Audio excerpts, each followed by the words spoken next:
Untuk menyingkat waktu, sudah ada pertanyaan yang masuk di redaksi dari pengurus pondok Yayasan Pondok Pesantren At-Tatib. Langsung saja saged diwaosaken nggih Gus Taufik ingkang membacakan, monggo pertanyaanipun, monggo Bapak-bapak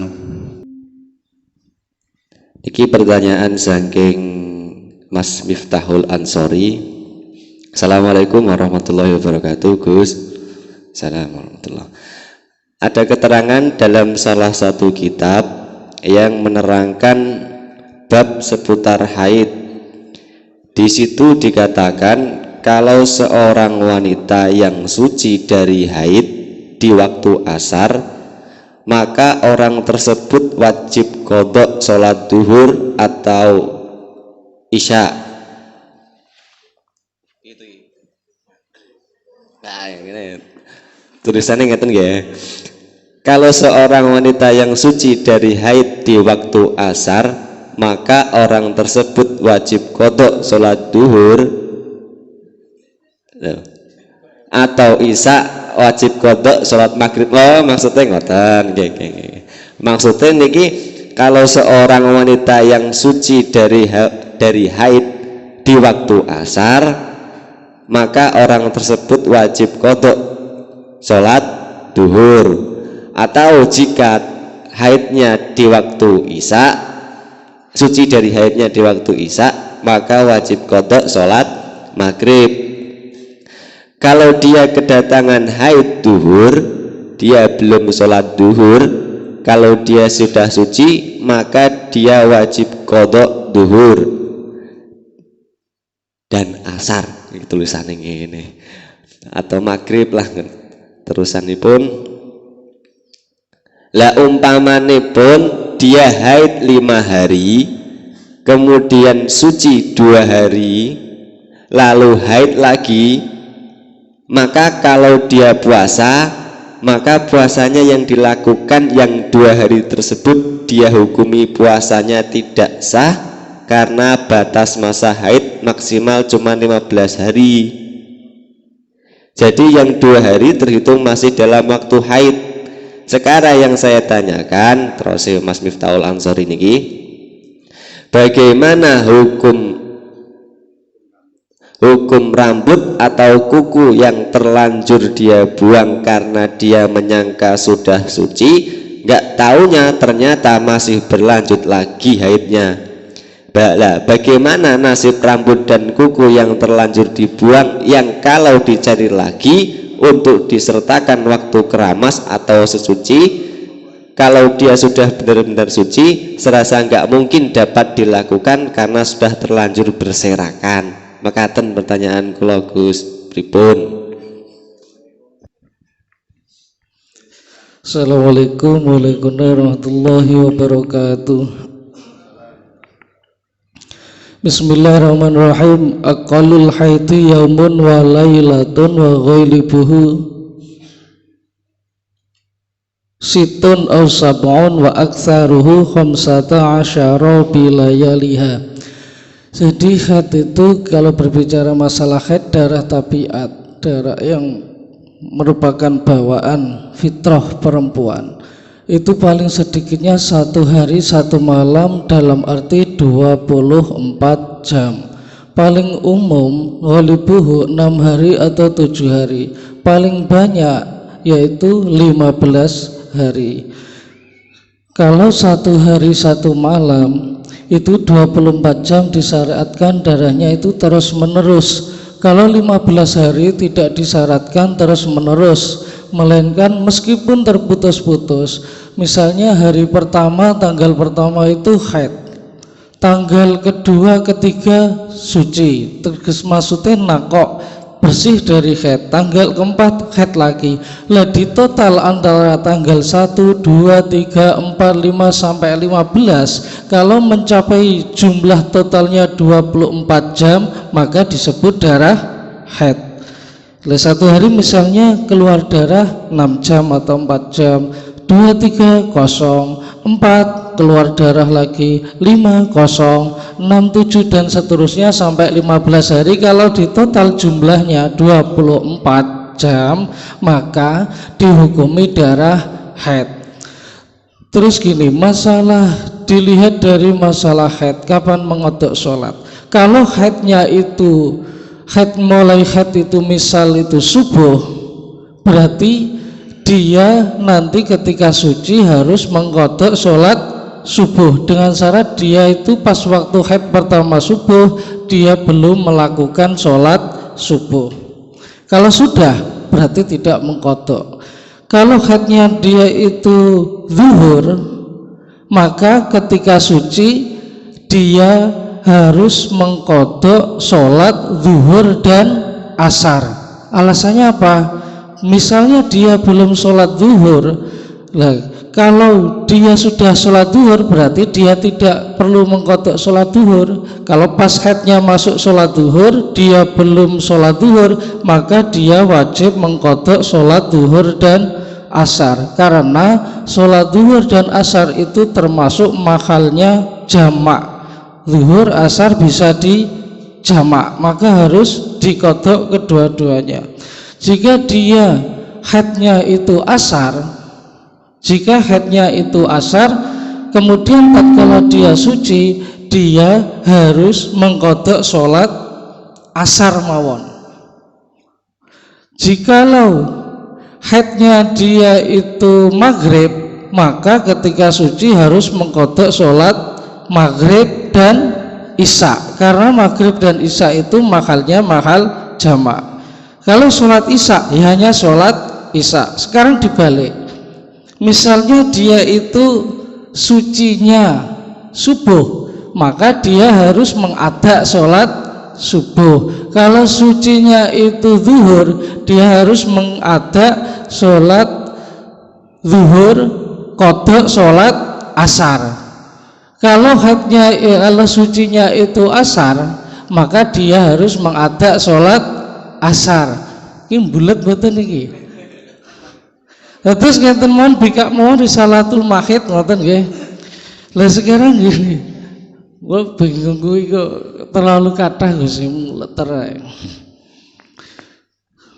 Di antara yang mewajibkan wudu yaitu mewajibkan mandi itu adalah haid. Makanya masalah haid itu gini, Mbak. Kalau langsung ke intine mawon lah ngoten. Bismillahirrahmanirrahim. Hasiatul jamali ala sarhil mihajjit tulabi li Sulaimana ibni Umar al-Jamal al-Jussani sahifah 96. Qala fil ihya'i wa yanbaghi lil insani alla yuzila syai'an min sya'rihi aw yanqussa aw alla ayang kusa adhafirahu aw yahlika ra'sahu aw anatahu ayukhrija daman ayyubina juz'an min nafsihi wa huwa junubun li anna jami' ajza'ihi turaddu ilaihi fil akhirati wa yub'atsu 'alaiha fata'udu bi sifatil janabati wa yuqalu inna kulla sya'ratin tutalibu bi janabatiha. Qala syekhuna wa fi audi nahwi dami nadharun wa kadza ghairuhu li anna al-'aida lahu yaumal qiyamati innama huwa al-ajza'u allati mata 'alaiha la naqsa nahwi udwin masalan faraji'uhu. Keterangan berkata Imam Ghazali dalam karya Ihya Ulumuddin, alangkah baiknya bagi orang yang berhadas besar agar tidak menghilangkan rambutnya, memotong kukunya, menyukur rambut kepalanya, memotong bulu-bulu kapok atau bulu kemaluan, mengeluarkan darahnya atau memperlihatkan bagian dari dirinya, sedangkan ia masih dalam keadaan junub, karena semua anggota badannya kelak di akhirat akan dikembalikan padanya dengan keadaan junub, dan anggota tersebut akan dibangkitkan dan kembali dengan keadaan jinabat, dan diucapkan bahwa setiap rambut itu akan dituntut dengan hadas jinabatnya. Syekhuna berkata, adapun tentang kembalinya darah itu masih perlu dikaji kembali. Begitu pula anggota yang selainnya darah, karena anggota yang akan kembali kepada pemiliknya kelak di hari kiamat adalah anggota-anggota tubuh yang ada di saat dia mati, bukan anggota yang terputus. Maka rujuklah pada sumbernya selesai bermawi. Terus misalnya mben niku anggota tubuh akan dibangkitkan lagi dalam keadaan jinabat. Misalnya wong haid niku kukune dibuang, dipotongi, rambutnya mboten dikempalaken, terus benjing pas hari kiamat niku nggih dalam keadaan niku wau nggih jinabat anggota tubuhe. Tur anggota tubuhmu niku wau dituntut kali pangeran, secara otomatis anggota tubuh itu tadi akan menuntut asalnya, yaitu orangnya itu. Karena apa? Karena Allah itu suci, menerima yang suci, ngoten. Lah misalnya ninge apa sinten, lah misalnya lali, wis lali mboten enten khitab, berarti dimaafkan napa kemawon ketika lali dimaafkan. Terus dengan syarat harus mencari, misalnya mboten panggih ya ampun, ngoten tok. Saged dipahami nggih? Nah, salat mawon lali mboten napa, ya lali. Poso mawon lali mboten napa. Jimak mawon pas poso lali, ya mboten napa, lali. Jadi khitab itu pada orang yang mempunyai akal, lali itu pada kali zawalul akli, hilang. Ngipun ngoten mawon sedaya kelepatan nyuwun ageng samudra paksami. Assalamualaikum warahmatullahi wabarakatuh. Waalaikumsalam warahmatullahi wabarakatuh. Paham Bu Pak nggih, sampun dipun terangaken panjenenganipun Gus Habibi.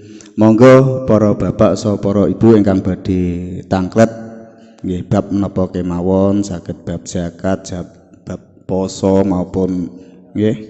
Monggo nggih. Ibu-ibu niku sampun wonten mikipun, mangke mbok bilih badhe tanglet langsung niku mikipun.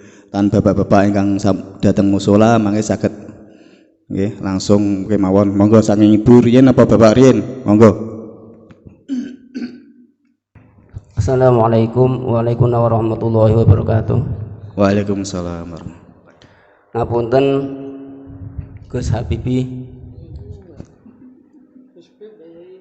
dalam badhe tanglet napa wonten dasar saking Al-Qur'an masalah memandikan mayit, ngedusi mayit? Matur nuwun. Bismillahirrahmanirrahim. Kula mboten hafal Quran to Mbah Yai. Terus misale lateng hadise mboten salah Mbah Yai, ngapunten nggih. Menawi mboten salah hadise ngaten, ihtasilu utawa mboten salah aghsilu ngoten. Aghsilu mautakum, misalnya hadis bae bisidrin li anna sidra yunadziful jisma, disono mayitmu kabeh kelawan godhong widara. Sak temene godhong widara itu iso ngresiki jisim ngoten. Enek sing ngatakne Kanjeng Nabi godhong widara 7 iso ngilangi santet sihir ngoten. Terus diwaca ayat kursi ngoten-ngoten nika.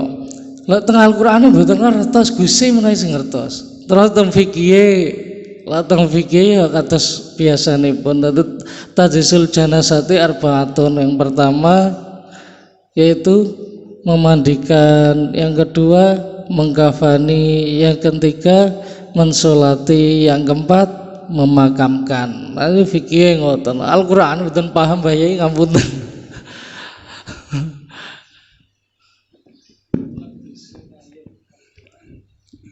Nggih, matur sembah nuwun. Menika wau pertanyaan saking beliau Bapak Kiai Sumarno, mungkin wonten tambahan saking Gus Bib, monggo. Bismillahirrahmanirrahim. Baru kali ini Ramadan pertama takokane abot-abot tok.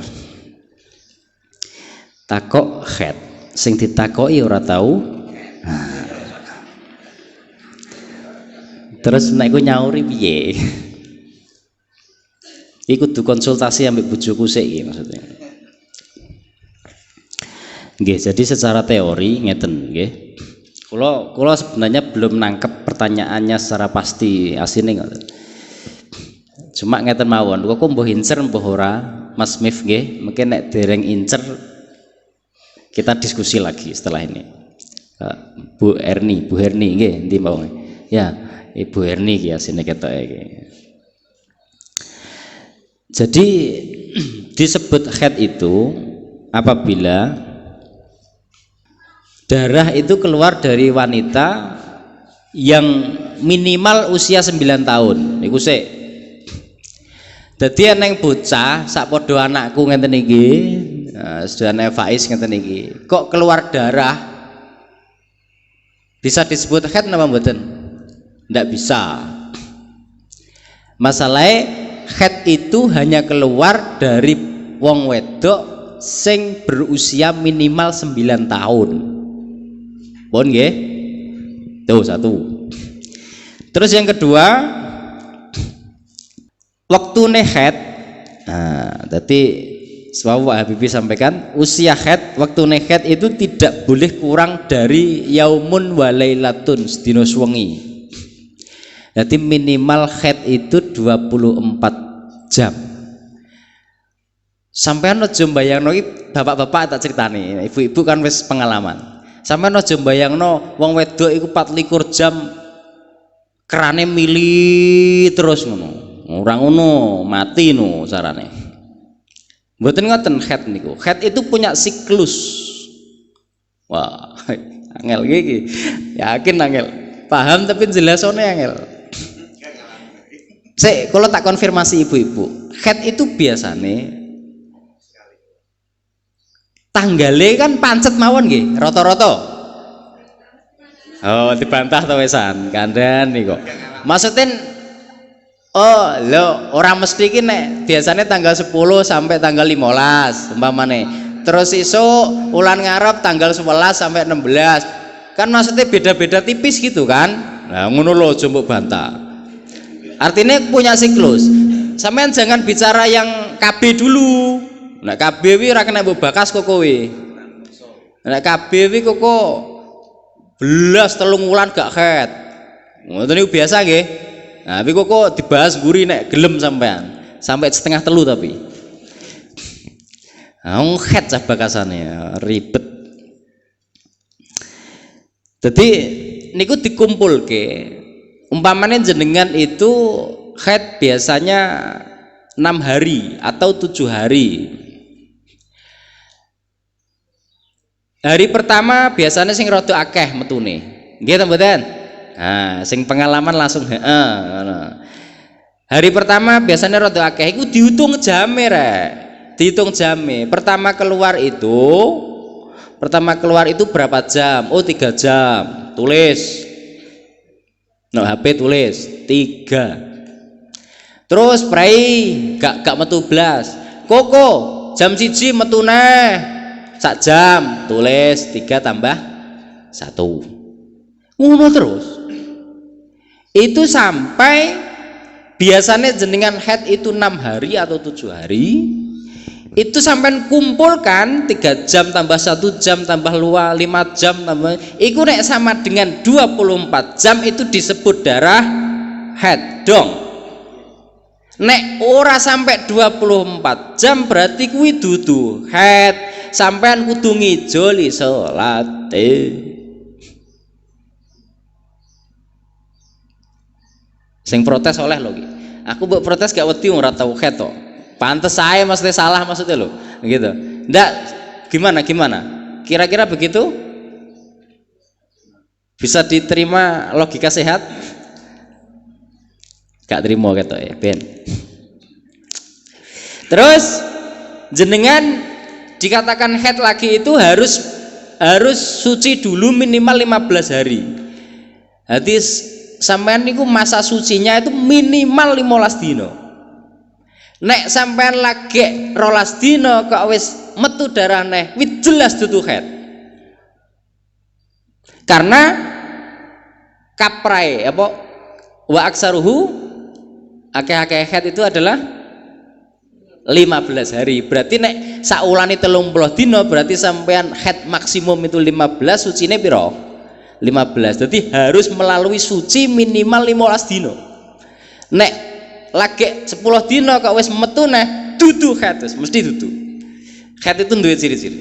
Nah, wis ngono. Terus keluar darah itu ora bareng lairno. Nek bareng lairno itu namanya sudah lain, namanya nifas. Ya kurang lebih itu. Terus kemudian nyaure, saya sebenarnya ini copy paste aja yang Pak Habibie sampaikan tadi. Nek sampean khete kuwi KWT duhur ngono, berarti sisuk nyaure piye? Duhur karo asar. Nah, ngono ya. Dadi nek sampean niku KWT khet iku wektune duhur dan sampean urung salat duhur, jam 12 salat manjing duhur, nggih. Setengah siji khete teko, sampean urung duhur. Berarti somben nyaure duhur plus asar. Masalahnya napa? Duhur mbek asar itu satu kesatuan bisa dijamak. Kira-kira ngono. Lah nek sampean khete waktu asar nyaure berarti yo asar tok to lur wong dhuwure wis ngono kok esok. Yo dhuwur mek magrib yo ora, dhuwur mek magrib dudu lho ngono lho maksudnya. Ngono lah kurang lebih. Sesuk dipelajari nae. Kula suwe ra buka buku khet niki. Ngoten, terus Pak Yai Marno pripun no? Dalile Quran. Waduh, ndak ada Pak Yai. Paling tidak kula mboten ngertos, dereng ngertos. Dadi nek oh iya, tambahan dari Mas Ridwan. Yo iki penting. Iku nek khete yo. Nek khete dhuwur berarti sampean nyaure salat sok ben dhuwur plus asar. Nek khete sampean asar berarti nyaure salat sampean asar ambek tok. Nah, ngono to? Ketipu meh, nah asli meh ketipu. Paham nggih? Saiki nek suci, sampean sucine wayah duhur. Ya, berarti nek sampean iku sucine wayah duhur, berarti sampean nyaure ayo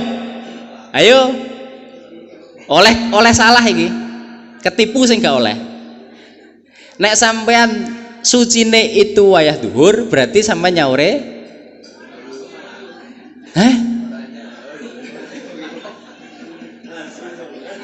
Ora nyaur. Ya ora nyaur Gus langsung dhuwur kok iso ya. Ya masuk ya pinter ya wong ya. Ya berarti nangkep rumusnya nangkep. Kalau nepo nyaure asar sucine asar nyaure duhur mbek asar sebabnya itu sholat bisa dijamak. Betul ndak? Betul ya? Dikoreksi loh, ini urusan head masalahnya. Besok saya menerima koreksi ini, semua yang kita jelaskan, Pak Habibie jelaskan, saya jelaskan, semua menerima koreksi. Artinya nek sisuk eneng informasi yang lebih akurat dan kitabnya jelas, sok minggu depan akan kita buka lagi. Ngono nggih? Lho ngono carane diskusi itu. Ora kok mesti bener ya ndak. Itu mesti salah ya ora. Dadi ya jek antara itu. Iso bener iso sing penak ya mbah-mbah kono Gus nanti bakas aku wis gak mikir kuwi ya kono Gus nanti bakas aku tak ngantuk ya aku wis ora mikir kuwi ketoke tak delok sing mbah-mbah wek ngono wis nyawang ngitung reng ngono wis poena ning cecak pira diitung wis ora melok mikir aman Mbah wis aman Mbah. Nek kontrasepsi dawa meneh bakasane. Kontrasepsi ki piye? Enak kontrasepsi sing haram. Contone, anakku wis papa tok Gus wis cukup, wis kakehan. Akhirnya terus di steril. Tahu steril? Apa? Bahasa lainnya apa? Spiral ya? Spiral nggih. Steril. Jadi steril wis gak mungkin iso meteng neh, wis gak mungkin iso meteng neh. Gak mungkin iso meteng neh. Piye hukume Gus? Dosa, yakin dosa. Gak oleh babar pisan. Halom. Apa? Halom. Sampean apa gak krungu cerita deknane wong kecelakaan anake papat mati kabeh to niki. Terus piye pe opo we? Lho ngono lho maksudnya. Kala-kala mikir ngono lho. Nggih. Deknane iki enek dulure papat OTW jalan-jalan kecelakaan der mati bareng papat. Bareng ngono wong tuane wis kadung apa we tak takoki. Jadi ndak boleh, yakin ndak boleh.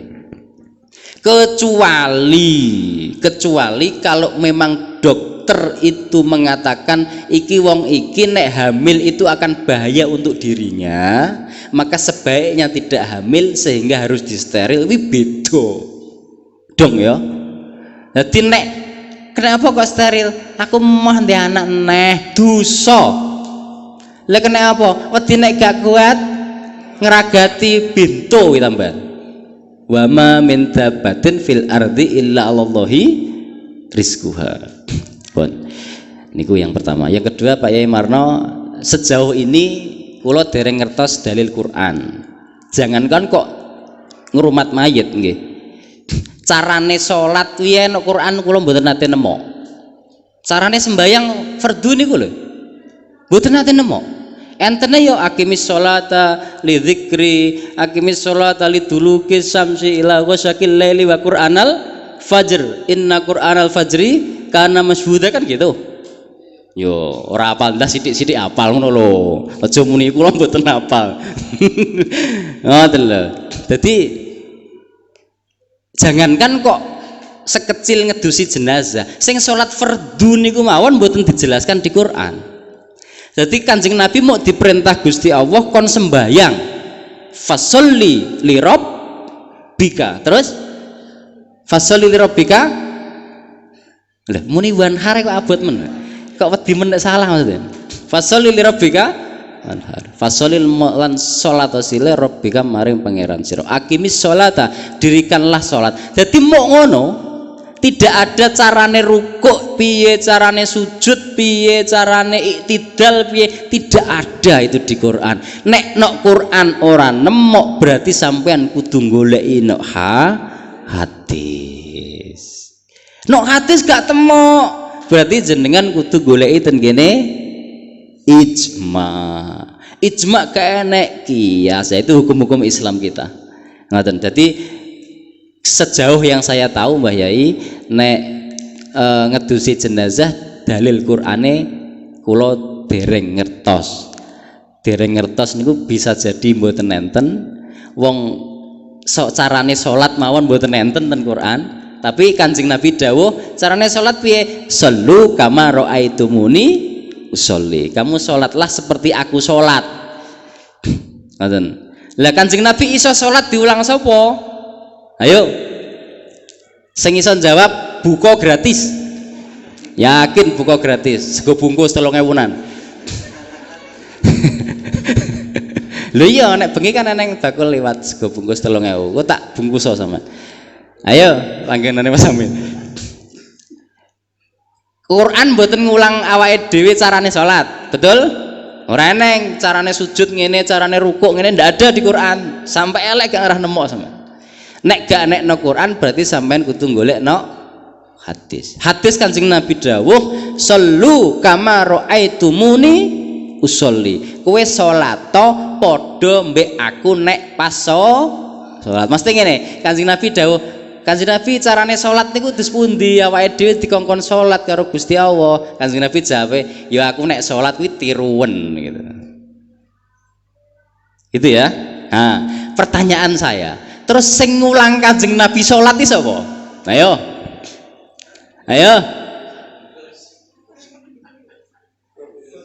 Sego bungkus tenan ki. Enek lele ya enek, teri ya enek. Iya, Mas. Lho, pripun? Lho mboten niki kuis niki. Ya wis tak tambahi THR so. THR rukoh nek wedok. Halo. Tak jaluk pengurus mungkin. Anak doorpress kengene pengurus. Sing ngulang sinten? Malaikat Jibril. Krana bener tak tambahi pertanyaane. Kapan ngulange? Ayo. Nah, engko nukok tenan aku. Lho, ayo. Kapan ngulange saniki? Hah? Pas Isra Mi'raj? Salah. Yakin ra sido. Yakin gak situ? Wes gagal. Ya ya. Ngaten nggih. Mumpung rungane sing bener ndang tak jawab. Jadi gini, Mbak Bu Safiin nggih. Lupa namanya saya. Mbak Hidayah. Hah? Mbak Saroh, ya Allah. Bu Safiin oleh tetapi Kanjeng Nabi Isra Mi'raj diperintah sholat gitu mengeseket pedhot Nabi Musa njaluk diskon bolak-balik ping 9 sak budalan di diskon 5 berarti 5 ping 9 piro 45 diskone lho 45 wi khusus umat Kanjeng Nabi berarti sampean kudu sering-sering Fatihah nonggone Nabi Musa wis sing njalukno diskon sing merovokasi Kanjeng Nabi untuk minta diskon keringanan wi cara Nabi Isa orang ngono 50 sedino terus kober mewe gabah to kira-kira ayo pon Kanjeng Nabi pulang subuh berarti prinsipnya subuh itu sudah mulai wajib gitu prinsipnya berarti wis enek perintah kok Kanjeng Nabi pulang dari Mi'raj itu subuh lah subuh berarti Kanjeng Nabi kudune sholat tapi Kanjeng Nabi dereng saged salah to kandhani kok terus kira-kira jam 8 jam 9 Kanjeng Nabi diparani malaikat Jibril diwarai sholat berarti sholat pertama kali diwajibno untuk Kanjeng Nabi Muhammad itu adalah sholat duhur karena Rasulullah sudah bisa iso nek kuis juara jenengan ngaten nggih duhur kenapa disebut duhur karena terang duhur jelas jadi duhur itu padang jelas jadi asine nek nanggone sampean jamaah duhur karo jamaah maghrib iki rame ndi lho siru kuwi kudune siru harusnya itu rame duhur kudune duhur itu jelas kudu diedengno disiarno diketokno duhur namanya duhur duharo itu artinya jelas nek maghrib remeng-remeng malah sregep mreglani pun ngoten riyen sementara waktunya sudah luwih akeh Mas Marun Mas ngapunten